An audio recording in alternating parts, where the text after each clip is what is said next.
Bismillahirrahmanirrahim, dengan mengucapkan syukur Alhamdulillah, kita panjatkan puji syukur kehadirat Allah Subhanahu wa Ta'ala, Tuhan yang Maha Esa, yang telah memberikan kita kesempatan untuk mendengarkan kitab Islami dalam kitabun majelis ini.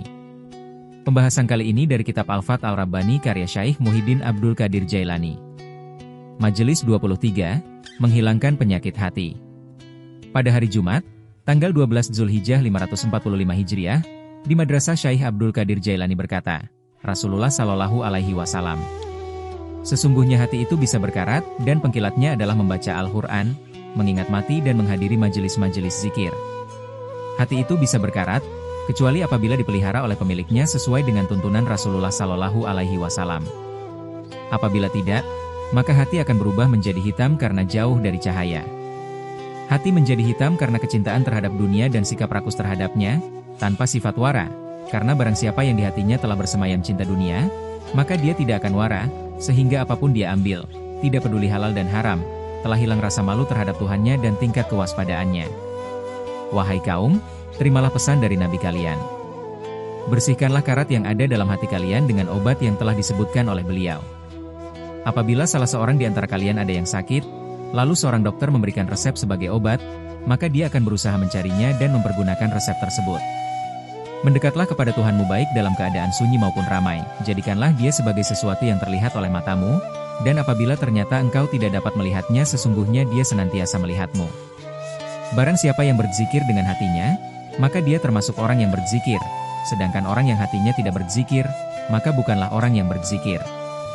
Lisan adalah anak, dan hatilah yang diikutinya. Tekunilah mendengarkan nasihat-nasihat. Sesungguhnya apabila hati tidak pernah mendengar nasihat, lama-lama dia akan buta. Hakikat taubat adalah mengagungkan perintah Allah Subhanahu wa Ta'ala pada setiap keadaan. Oleh karena itu sebagian ahli sufi mengatakan, kebajikan itu terdapat pada dua kalimat, mengagungkan perintah Allah Subhanahu wa Ta'ala dan sayang kepada makhluknya. Siapapun yang tidak mengagungkan perintah Allah Subhanahu wa Ta'ala dan tidak menyayangi sesama makhluk, dia akan jauh dari Allah Subhanahu wa Ta'ala. Allah Subhanahu wa Ta'ala mewahyukan kepada Nabi Musa alaihi salam, kasihilah sehingga aku mengasihimu, sesungguhnya aku adalah Zat yang Maha Pengasih. Barang siapa yang mengasihi, maka aku akan mengisihinya dan memasukkannya ke dalam surgaku. Maka berbahagialah orang-orang yang mengasihi. Umurmu engkau habiskan untuk urusan makan, minum, pakaian, dan menumpuk harta benda. Barang siapa yang ingin bahagia, hendaklah dia bersabar dalam menahan hawa nafsu dari hal-hal yang haram dan yang syubhat, bersabar dalam menjalankan perintah Allah Subhanahu wa Ta'ala, menjauhi larangannya dan menerima segala takdirnya. Para ahli sufi bersabar bersama dengan Allah Subhanahu wa Ta'ala, dan mereka tidak dapat menahan diri ketika jauh darinya. Dia bersabar untuk menyertainya, bahkan senantiasa ingin berdekatan dengannya. Mereka keluar dari rumah hawa nafsu, keinginan dan wataknya, lalu mengikuti syariat dan berjalan menuju Tuhannya. Mereka dihadang oleh berbagai ujian, musibah, penderitaan, kesusahan, kehausan, kelaparan dan kehinaan. Namun mereka tidak mempedulikan semua itu dan tidak mundur sedikit pun. Mereka teguh dan tidak berubah. Mereka tetap meneruskan langkahnya sehingga terbukti bahwa hatinya senantiasa bersama dengan Al-Haq Azza wa Jalla. Wahai kaum, berusahalah untuk berjumpa dengan Allah Subhanahu wa Ta'ala. Malulah kepadanya sebelum engkau bersua dengannya. Seorang mukmin hanya malu kepada Allah, kemudian terhadap makhluknya, kecuali dalam perihal agama dia tidak boleh malu. Dia harus tegas dalam menegakkan agama Allah Subhanahu wa Ta'ala dan meninggikan syariatnya sesuai dengan perintah Allah Subhanahu wa Ta'ala, dan janganlah kasihan terhadap keduanya. Quran Surat An-Nur 2. Barang siapa yang benar-benar mengikuti Rasulullah Shallallahu Alaihi Wasallam, dia akan dianugerahi baju besi, topeng baja serta pedang milik beliau. Bahkan dia diberi adab, perangai dan akhlak beliau. Rasulullah Shallallahu Alaihi Wasallam akan merasa sangat senang kepadanya dan dia benar-benar akan diakui sebagai umat beliau. Beliau akan sangat bersyukur kepada Allah Subhanahu wa Ta'ala dan akan menjadikan orang tersebut sebagai wakil beliau di antara umatnya, sekaligus menjadi penunjuk jalan dan menyeru manusia untuk menuju ke pintu Allah Subhanahu wa Ta'ala.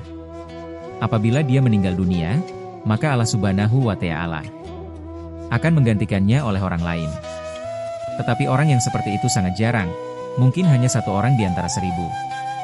Mereka sanggup merendahkan diri di hadapan manusia dan bersabar dengan tingkah laku manusia yang menyakitkan. Mereka tetap menyampaikan nasihatnya.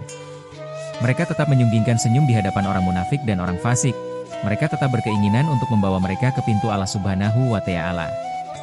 Oleh karena itu sebagian ahli sufi mengatakan, tidaklah tersenyum di hadapan orang munafik kecuali orang yang arif, ma'ifat. Lah tersenyum di hadapan mereka seolah-olah tidak tahu apa yang ada di dalam diri mereka, yaitu hancurnya agama mereka, hitamnya wajah hati mereka serta banyaknya kotoran pada diri mereka. Orang fasik dan munafik mengira bahwa dia tidak diketahui oleh mereka. Padahal tidak demikian, tidak ada kemuliaan pada diri mereka. Mereka mengetahui jati diri keduanya, orang munafik dan fasik, melalui lirikan dan pandangan mata mereka, ucapan dan perbuatan mereka. Semua itu diketahui oleh orang yang marifat baik sisi lahiriah maupun sisi batinnya.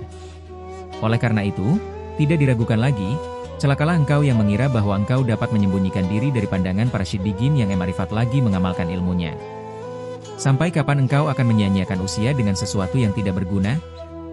Carilah orang yang dapat menunjukkan jalan ke akhirat. Wahai orang-orang yang tersesat, Allah Maha Besar.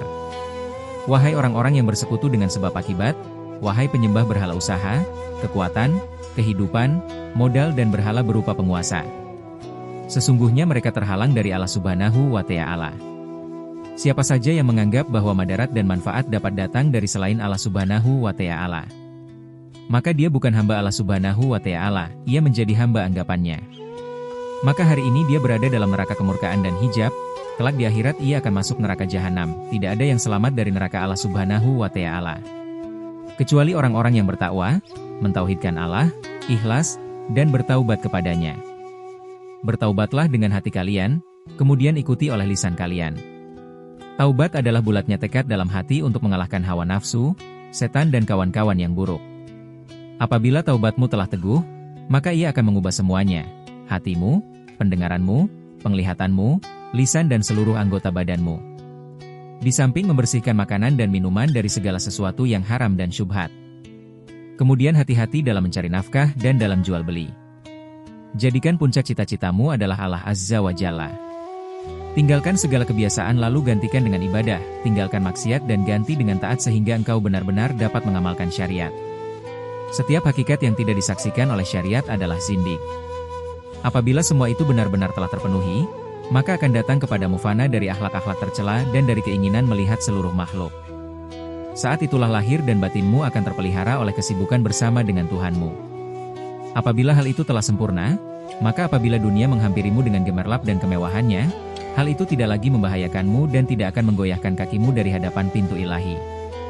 Karena engkau berdiri bersamanya, menghadap kepadanya dan sibuk bersama dengannya.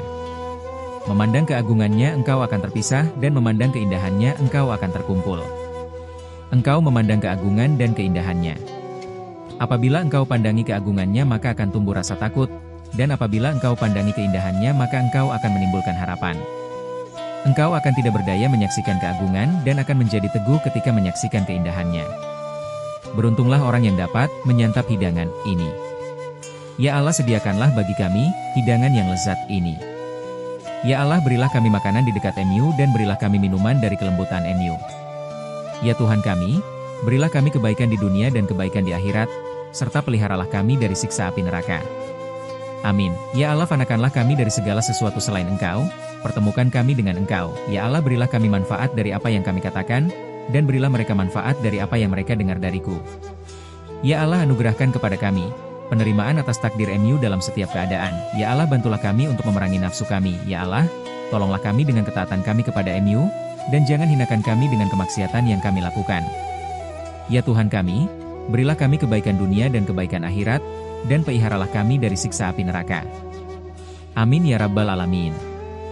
Berlanjut ke pembahasan selanjutnya.